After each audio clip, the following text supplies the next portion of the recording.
Hello friends, very good morning to all of you. स्वागत है आप सभी लोगों का आज के इस नए सेशन में। तो इस सेशन में हम प्रैक्टिस सेट ये नया शुरू कर रहे हैं और सवाल नंबर पहला है। ठीक है, लिखा है इसमें सवाल कि ए बी एक वृत्त की जीवा है जिसकी त्रिज्या 1.7 सेंटीमीटर है। यदि वृत्त के केंद्र से इस जीवा ए बी की दूरी 0.8 सेंटीमीटर है तो जीवा ए बी की लंबाई सेंटीमीटर में कितनी है। ठीक है, तो यहाँ पर एक ए बी एक वृत्त की जीवा है। ठीक है, तो ये एक वृत्त है, ठीक, और वृत्त की एक जीवा है ए बी। ठीक है, ये क्या केंद्र बिंदु है, ये ए बी वृत्त की जीवा है। ठीक है, जिसकी त्रिज्या कितनी है 1.7 सेंटीमीटर। इसकी त्रिज्या कितनी है, ये जो त्रिज्या है कितनी है 1.7 सेंटीमीटर है। ठीक है, यदि वृत्त के केंद्र से इस जीवा ए बी की दूरी वृत्त के केंद्र से जीवा तक की जो दूरी है वो कितनी दी गई 0.8 सेंटीमीटर। तो जीवा ए बी की लंबाई सेंटीमीटर में कितनी है। ठीक है, ये टोटल दूरी निकालनी। ठीक है, तो कैसे निकालेंगे हम, ये क्या, जब वृत्त के केंद्र से जीवा पर डाला गया लंब जीवा को समद्विभाजित करता तो ये कितना 90 से कोण बना है। ठीक है, तो यहाँ पे क्या, ये एक समकोण त्रिभुज बन रहा है। ठीक है, इसकी लंबाई कितनी 1.7, ये कितनी 0.8, तो ये कितनी हो जाएगी, अगर हम पॉइंट हटा दिए, ये हटा दिए तो कितना ट्रिपल बनना है, कितना 17, 8 और ये 15 बनेगा। ठीक है, अगर हम देखें ये क्या है हाइपोटीनियस, ये परपेंडिकुलर, ये क्या है बेस है। ठीक है, तो निकाल 17 का वर्ग कर दें और माइनस के 8 कर दें, इसमें तो कितना होगा 289 और 88 64। ठीक है, कितना बच जाएगा, ये हो जाएगा 5 और ये 2। ठीक है, और ये 225 बचेगा और ये रूट लेंगे तो कितना है 15। ठीक, तो इसकी जो वैल्यू कितनी आ जाएगी 15। अगर पॉइंट हटाया है तो यहाँ भी पॉइंट लग जाएगा। ठीक है, 1.5। ठीक, 1.5, इसे हम m मान लेंगे पॉइंट को। अगर ये यहाँ से यहाँ तक की दूरी कितनी 1.5 है और ये कितनी आधी है तो टोटल कितनी हो जाएगी 1.5 प्लस 1.5 तो कितनी होगी 3.0, मतलब 3 सेंटीमीटर। ठीक है, तो ऐसे ए बी की जो लंबाई कितनी है, ये 3 सेंटीमीटर। ऑप्शन कौन सा आएगा, डी। ठीक है,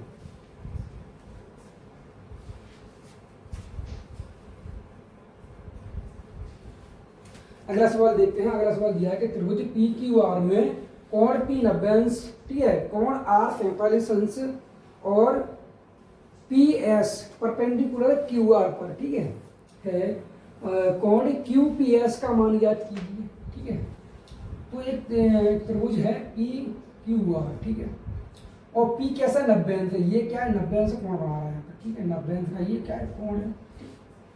कोण आर कितना 47 अंश है। ठीक है, तो पी क्यू आर ये कितना है 47 अंश कोण है।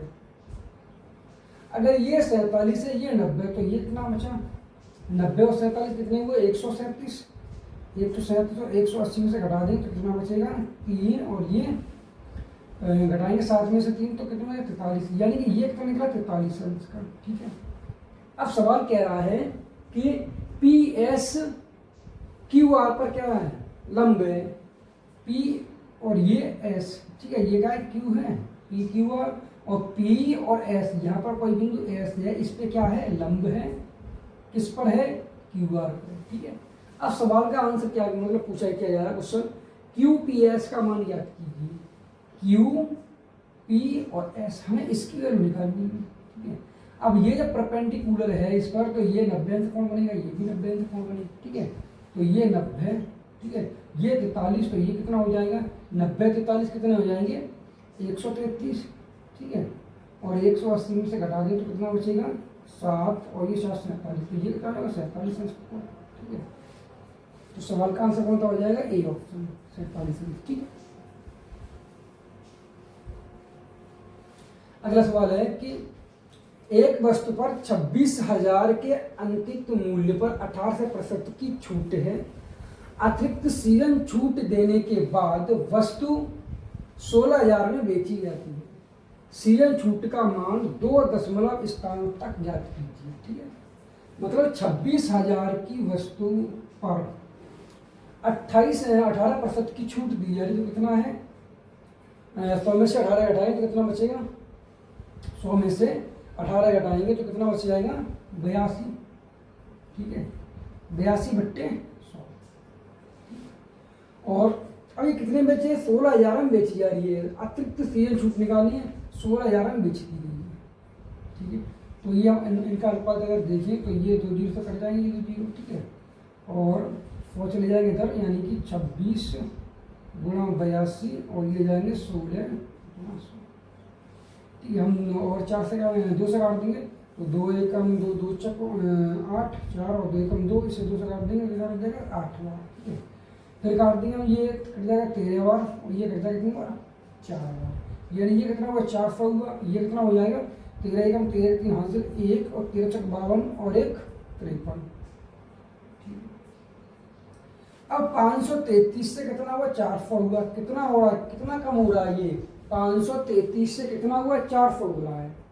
ठीक है, तो कितना कम हुआ है ये? 133। किस पर हुआ है? 533 पर। तो कितना परसेंटेज रहेगा? 100 कर देंगे। ठीक है, अब 533 का हम भाग देंगे कितने में? 13,000, ठीक है, 300।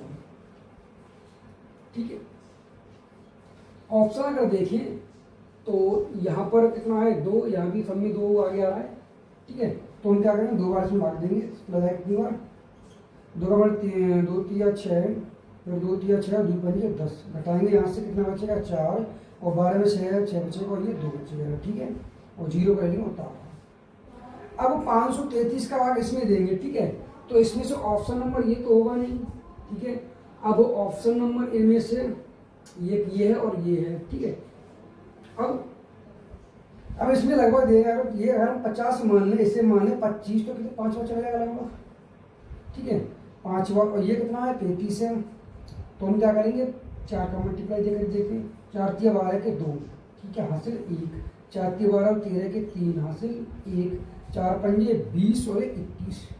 ठीक है, अगर हम ये 5 करेंगे, 5 के 15 के 5 हासिल 1, 5 से 15 16 के 6 हासिल 1 और 5 25 और 26। ठीक है, तो क्या होगा? 26 65, लेकिन ये कितना है? 64 है। ठीक है, तो 4 बार चला जाएगा। ठीक, अब घटाएंगे, यहाँ से कितना बचेगा? यहाँ बचेगा कितना? यानी कि 8 और यहाँ कितना बच जाएगा? ये 0 और ये बचेगा 5। ठीक है, यानी कि 508। अगर पॉइंट लगा रहे 0 बढ़ा रहे। ठीक है, ये कितना है? 533 है, ये कितना है? 508 है। तो लगभग कितना? 9 चला जाएगा। 9 का मल्टीप्लाई करेंगे इसमें, 9 3 27 के साथ हासिल 2, 9 3 27 और 2 29 के 9 और हासिल कितने हुए? 2 और 9 5 45 और 2 45 और 2 47। ठीक है, तो लगभग चला जाएगा कितनी बार? 9 बार, यानी कि 24.9। ठीक, ऑप्शन देखेंगे 24.9। ठीक है, तो इसमें ये ऑप्शन हो जाएगा। ठीक है, बी ऑप्शन। ठीक है,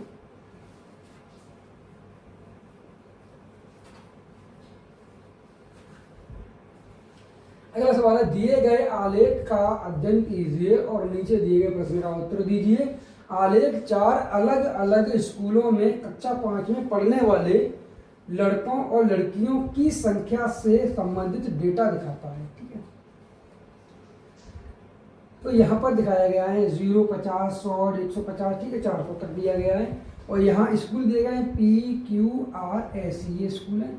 और यहाँ पे गर्ल्स की जो है, लड़कियों की संख्या दिखाई गई है नीले कलर से और लड़कों की संख्या दिखाई गई किससे? ब्लैक कलर से। ठीक है, अब सवाल पूछा जा रहा है कि स्कूल P और Q में एक साथ मिलाकर पढ़ने वाले लड़कों की कुल संख्या। P और Q की बात की गई है, किसकी गई है? बॉय की। ठीक है, ये बॉय, ठीक, बॉय कितने? 280 और 365।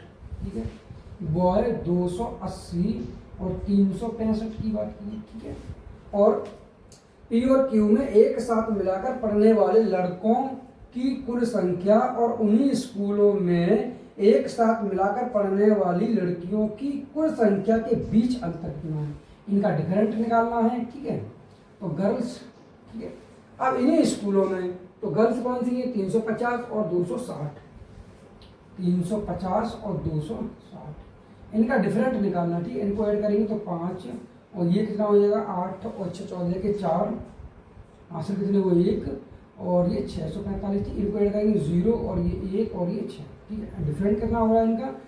5 और ये 3, यानी 35। ठीक है, तो सवाल का आंसर कितना हो जाएगा, यानी कि ए ऑप्शन 35। ठीक है।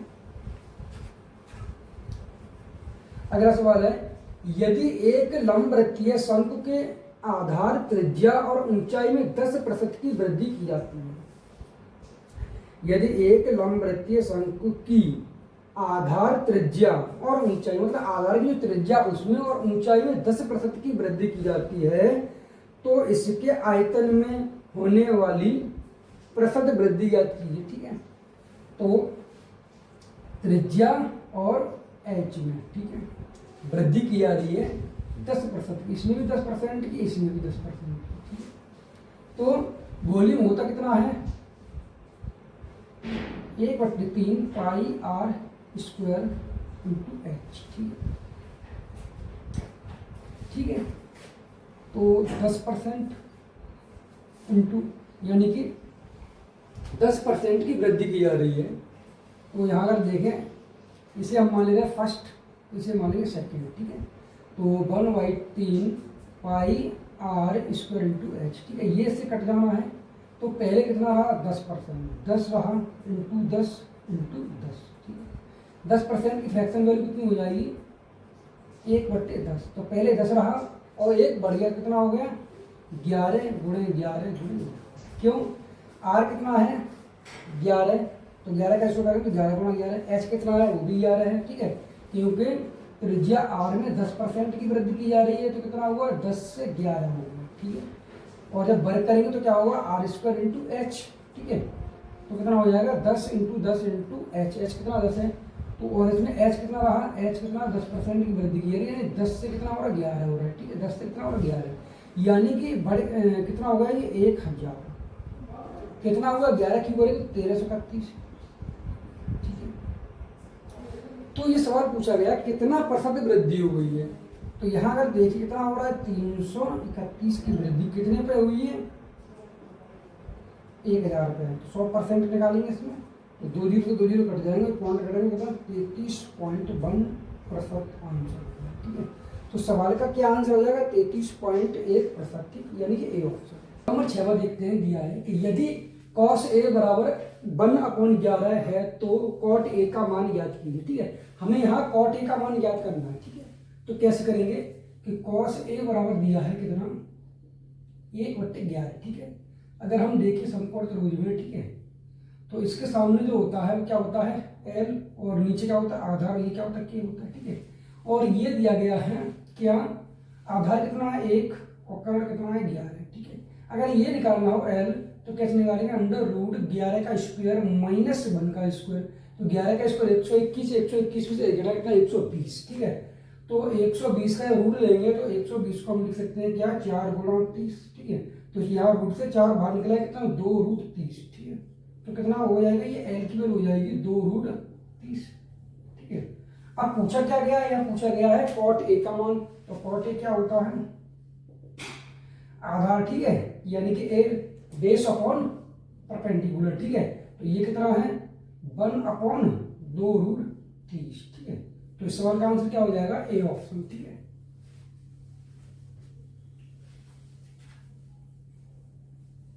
अगला सवाल दिया है कि जिमी को 88 किलोमीटर की दूरी 16 घंटे में पूरी करनी है। यदि वह आधी यात्रा 3/4 समय में तय करती है, तो शेष दूरी को शेष समय में तय करने के लिए उसकी चाल क्या होनी चाहिए। ठीक है। तो यहाँ पूछा गया है टोटल दूरी कितनी है, 88 किलोमीटर की दूरी है, और पूरी यात्रा कितने समय में करता है, ये 16 घंटे में तय करता है।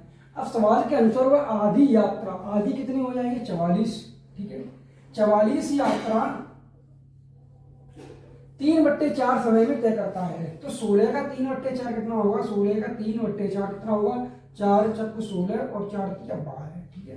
तो 44 किलोमीटर की दूरी जो आधी है वो कितने समय में कर रहा है, 12 घंटे में। ठीक है। ठीक है ना। और अब कितना बचा समय, समय बचा 4 घंटा। अगले 44 किलोमीटर की दूरी कितने घंटे में करेगा, 4 घंटे में। ठीक है।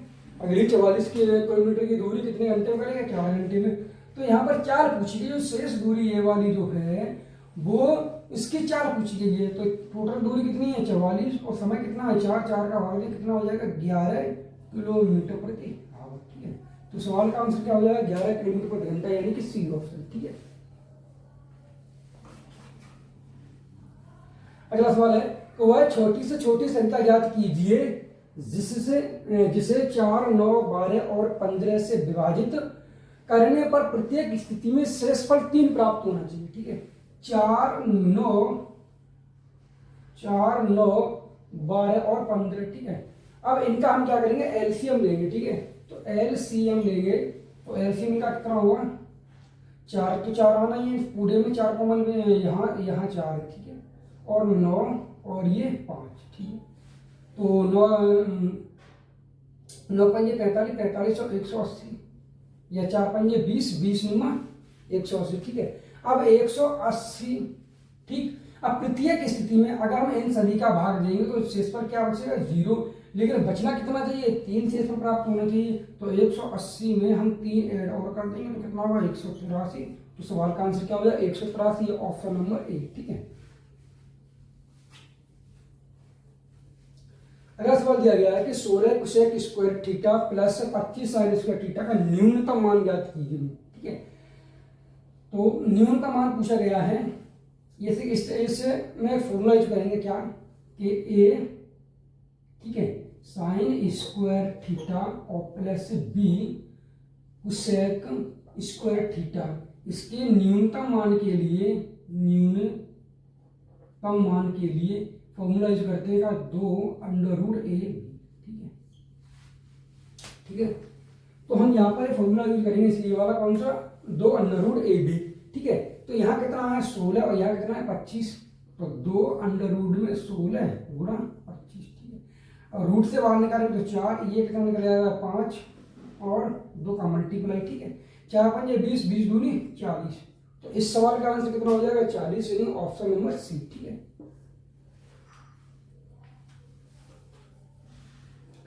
अगला सवाल पूछा गया है कि 36 समान रूप से दक्ष कर्मचारी 48 दिनों में 25 एक जैसी दीवार को पेंट कर सकते हैं। ऐसे 45 कर्मचारी कितने दिनों में ऐसी 60 दीवारों को पेंट कर सकते हैं। ठीक है, तो 36 समान रूप से दक्ष कर्मचारी। ठीक है, यह फॉर्मूला आएंगे M1D1H1/W1 ठीक बराबर M2D2H2/W2। ये क्या है वर्क है, एम क्या है मैन और डी क्या है दिन, एच क्या है हावर। ठीक है, तो 36 समान रूप से दक्ष कर्मचारी, ये क्या है मैन। ठीक है, तो 36 गुणे 48 दिनों में 25 एक जैसी दीवारों को, ठीक है 25 ये का काम है डब्ल्यू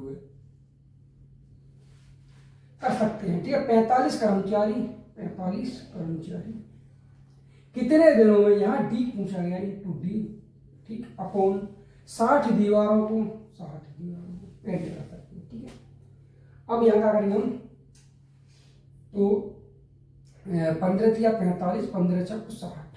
ठीक है, और कुछ और तो कटेगा नहीं, 3 से कट जाएगा, 3 से काटेंगे 3 एकम 3 और 3 दूनी 6। ठीक है, और तो कुछ कटेगा नहीं।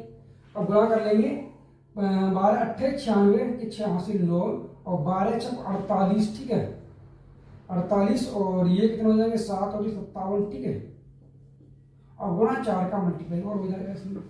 ठीक है, तो 4 का करेंगे 4 6 24 के 4 हासिल 2 और 4 7 28 और 2 30 का 3 हासिल 3 और 4 5 20 और 23। ठीक है, 25 का इसमें भाग देंगे।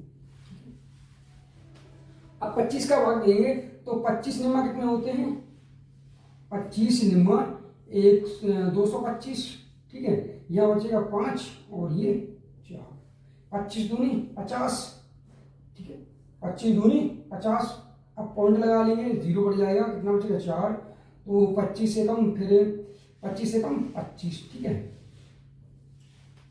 और अब कितना बच जाएगा यहाँ 15 और 25 छिक्के 150, यानी कि 92.16 समय में। ठीक है, तो समय ऑप्शन कौन सा हो जाएगा डी ऑप्शन। ठीक है,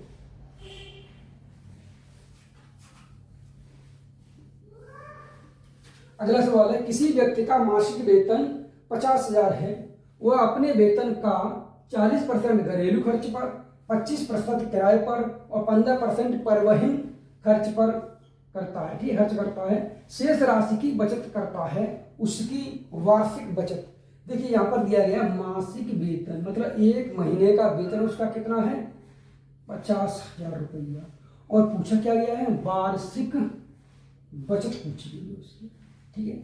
और सवाल यहाँ पूछा है अपने वेतन का 40% घरेलू खर्च पर, 25% किराए पर और 15% परिवहन पर।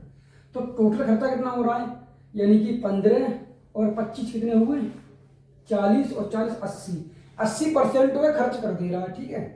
तो 50,000 में से वह 80% खर्च कर रहा है, तो बचत कितनी करे, 20% की, तो 20/100, ठीक है। 2 जीरो से 2 जीरो कट जाएंगे, 5 दूनी 10, ठीक है, और ये कितने जीरो, 3 जीरो, ठीक है, ठीक है ना, यानी कि 5 दूनी 10 और 2 जीरो ये और 1 जीरो 3 जीरो ये हो गए, ठीक है। तो इतना, अब यहाँ एक महीने की बचत है, पूछे कि वार्षिक बचत, तो 12 का मल्टीप्लाई कर देंगे इसमें, तो 12 और 4 जीरो, ठीक है। तो सवाल का आंसर क्या हो जाएगा, ऑप्शन नंबर बी, ठीक है, 1,20,000। अब नंबर 12 देखते हैं, यदि 45 और 55 के महत्तम समापवर्तक HCF को 55 गुणा 5 प्लस 45m के रूप में व्यक्त किया जा सकता है, ठीक है, तो m का मान क्या है, ठीक है। तो यहाँ m का मान निकालना है, और 45 और 55 के महत्तम समापवर्तक HCF इसके रूप में व्यक्त किया जाता है, ठीक है। तो 45 और 55, ठीक है, तो 45 को हम लिखते हैं क्या, 3 गुणा 3 गुणा, ठीक है, 5, और 55 लिख सकते हैं क्या, 11 गुणा 5। अब यहाँ से कॉमन क्या लिखना है, क्या लिया जा सकता है कॉमन, जैसे 5, ठीक है। तो HCF कितना हुआ, यहाँ से 5 हुआ HCF। अब सवाल के अनुसार पूछा ये गया है कि इस HCF को इसके बराबर लिखा जा सकता है, तो बराबर 55 गुणा 5 और प्लस 45m, ठीक है। अब यहाँ से अगर हम 5 कॉमन लेकर काट तो कितना बचेगा, यहाँ 5 कॉमन लेंगे हम, तो ऐसे काट देंगे, 5 कॉमन लिया, कितना बचा, 55 और प्लस 45 सॉरी, यहाँ पर कितना बचेगा, 5 कॉमन लेने के बाद बचेगा 9, ठीक है, m, और ये कितना बराबर 5 है, 5 से काट दे, 5 एकम 5, 1 बचा, तो 1 इधर लेंगे 55, तो -55 और बराबर 9m, ठीक है। अब 55 में से घटाएंगे 1 माइनस, तो कितना बचेगा, -54 और 9 का इसमें भाग देंगे, तो m बराबर आ जाएगा कितना, 9 × 54 -6m बराबर, ठीक है। तो इस सवाल का आंसर कितना, -6, ठीक है, बी ऑप्शन, ठीक है। अगला सवाल पूछा गया 12, 18 और 27 का लघुत्तम समापवर्तक क्या है, ठीक है, एलसीएम पूछा गया है, तो 12, 18 और 27, ठीक है। 12 लिख सकते हैं हम 2 गुणे 3, ठीक है। 18 को 3 गुणे 3 गुणे 2, ठीक है, या इस तरीके से 2 गुणे 3 गुणे 3, 3 तक 9, 9 दूनी 18, और 27 में 3 गुणे 3 गुणे 3, ठीक है। अब एलसीएम पूछा गया है, ठीक है, तो यहाँ पर सबसे ज्यादा तो 3 ये है, तो 3 तो आना ही है, यहाँ भी 3 है, तो ये भी 3 आना है, ये भी 3 आना है, ठीक है, एलसीएम निकालना है, ठीक है। अब 2 यहाँ पर 2 बार है, तो 2 बार 2 ले लेंगे, ठीक, 3 × 9, ठीक है, 9 × 27, 27 चक कितने होंगे, 27 से दूनी कितने हुए, 54, 54 दूनी 108। इस सवाल का आंसर क्या हो जाएगा, 108, यानी कि डी, ठीक है।